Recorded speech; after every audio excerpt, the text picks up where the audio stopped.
This is the challenge. Do you think the BJP made a mistake in Rajasthan by sidelining Vasundhara? 100%. Bhajan Lal Sharma was a mistake. So is Mohan Yadav a mistake. Let me tell you that. It might not have shown in the results, but your organization will very rapidly will start decaying if you do not have leaders who are properly respected within the organization. Please keep this in mind. I think more than anything, see, there are external calculus that we are doing between JDU and TDP and all of this. There is an internal calculus that BJP will have to go to the drawing board and sort of be more in sync with the with what your state units want, a respectable leader. And therefore they will not do it immediately, but they will have to sooner or later address this. Coming to UP, one thing is evident, that when it is a national election, it is the national party which takes decisions around who gets tickets, what kind of caste calculus needs to be done, and whom should we not give the ticket incumbent wise, and where should we experiment on. Yogi had lesser say in that, but that is design. I mean, it worked pretty well in the previous election. It did not work this time that well. I believe that even Yogi, it would have been a big surprise for him seeing this level of an outcome.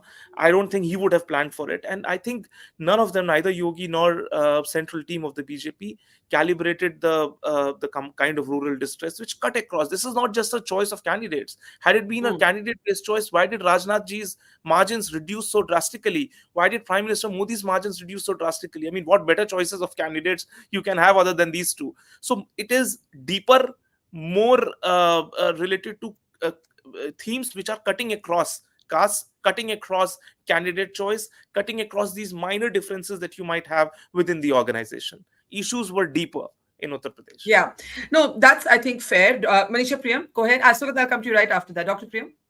So you can exactly what I have said, that the issues were deeper than the choice of candidates, and all this theory about in this election, Yogi was doing the dagger act. Who was doing the dagger act? They had Rajasthan, the central leadership had Rajasthan exactly according to what they wanted. And I remember the face of Vasundhara Raje in that meeting when that envelope was opened. Rajnath Singh ji was sent to make that decision more palatable. They did exactly what they wanted. In the state assembly, the choices were theirs. Where is Rajavardhan Singh Rathod, who was able to win his election only after Vasundhara agreed to support him? She got her rebel candidate out. What is the support of Rajavardhan Singh Rathod to the elections, central elections in Rajasthan this time? We are not supposed to ask the BJP any questions. They will put us in the list of this or that. Now, the fact is, in Rajasthan, the mistakes were not simply about caste. To say one belt, one patti is turned caste-ist. No.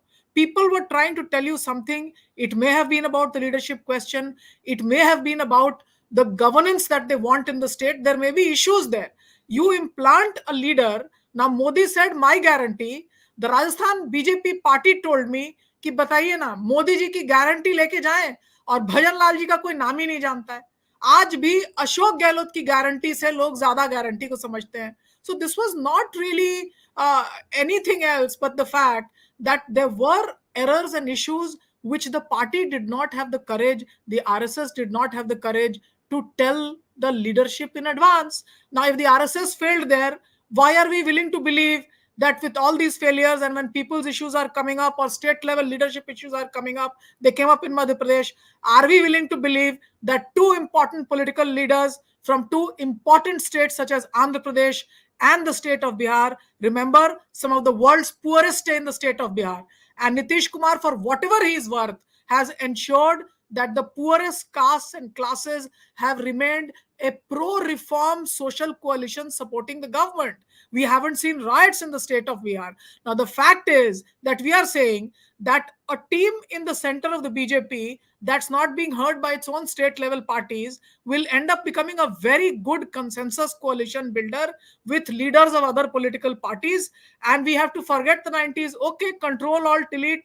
I forget all of the 90s. But tell me now that how is it that I am to believe that a BJP leadership that is not leading its own government with a coalition of chief ministers of its own liking for the last decade will certainly in 24 hours kindly tell me which years of reference of Indian politics or Indian state politics should I take? I've been seeing it. I'm not mentioning any differences of the Mandal era or the Kamandal era.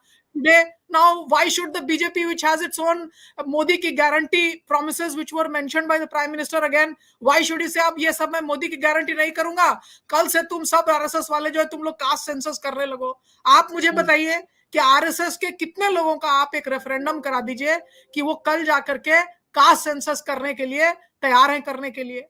Hard decision वो will he take the hard decisions on the Indian state and the people, or does he have to take the hard decisions on the RSS and the BJP itself? I think there are a lot of conundrums here. I wish the BJP the very best. They have the numbers. They should choose their leader, but the coalition partners are there and they will drive our governance agenda. As far as I can see it, it will have to be a greater federalized sharing of power than has been the current just offerings in words. The southern states, for example, the finance commission, they will do a hard bargain there. The governors are sitting on not less than 15 to 16 legislations not signed for years after years. Do you think these issues will be lost by a Chandrababu Naidu? Do you think the DMK will not approach Chandrababu Naidu to say, do you think a Mamata Banerjee will not approach her erstwhile allies to say that I'm not being given any central and federal finances? You can't just run it by doing a barrage of memes on the social media. You've got to give something to the states and to state level political leaders. Okay, I let me take closing responses to that. Rajat, has politics shifted fundamentally? See, politics, this dimension of politics was a little hidden all this for the past decade. That is just now, getting a refresh. I don't see anything has changed substantially. These pulls and pressures, will in the short term it will increase and then it will settle down, and then you will see, it's remains settled for 5-6 months. Again, there will be assembly elections. I think what BJP needs to do is go to the drawing board. You have Haryana, Jharkhand, Bihar election, Maharashtra election, Delhi election. These 5 elections right now, as of today, things changed in politics very quickly. As of today, all these 5 states you're losing. Now, with this at the backdrop, you need to start planning your organizational changes, central party changes, identify those credible faces from the grassroots, give them important responsibilities. Don't have leaders who are largely just there as the face of it and they do not have credibility on the ground. Do your course corrections, and then this is where the agility of Prime Minister and Amit Shah come into play. They are very agile leaders. They know when to reach out to, when see, India Alliance was still not forming or getting in shape, and BJP was all looking for getting 400. They were still reaching out to BJD and to Akali Dal and everybody else, just so that there is a foolproof sort of a mechanism in which they don't leave even a single stone unturned. That agility is what is needed. This is where leadership in crisis would be tested of prime ministers, and this is where they will have to take certain tough decisions so that you can stop the bleeding in each of these 5 states. A lot of work needs to be. I think that's pretty bluntly put. Sugata, before we lose you again, if you want to just come in and then I'll let Tavleen close. Yeah, no, Barkha, I was just trying to point out, I sort of dropped out at the point when Rajasthan was being spoken. I just wanted to point out that, see, even when the assembly elections happened, I don't think Vasundhara was given the kind of choices that she wanted, and the ticket distribution happened differently. Look at Madhya Pradesh. See, Madhya Pradesh has given you out seats. Shivraj Singh Chauhan there was not given the chief ministership, and he was not very happy about that. Look at Chhattisgarh. Raman Singh was not given what you see until last week. We were giving all this advice to the Congress party. Suddenly we think that the BJP does not know its game. See, it's a little. A Bhajanlal Sharma may not be a credible and a known figure, but a Bhajanlal Sharma is from the an ordinary worker there. I think they have got that right. There have been hiccups, and I think they will look at it and all of that will get probably addressed. But the thing is that when it worked, we thought it was great, and now suddenly after the drop in numbers, and we think everything is wrong. Okay, you make a good point, but Rajat, briefly, if you want to respond to that. Sorry, Tavleen, I don't think anyone thought it was great even when it happened. I think there was a lot of shock. That is what I'm saying. I think there was a lot of shock when You know, I'll tell But you, the thing is, Sukta, when I was in Barkha, Madhya Pradesh, one second, when I was Lot in of Madhya people Pradesh, questioned. BJP voters said what happened to Shivraj was terrible. They may have still Yes. voted Modi, but they were able to say what happened to Shivraj was terrible. I didn't meet anyone who thought it was a good thing.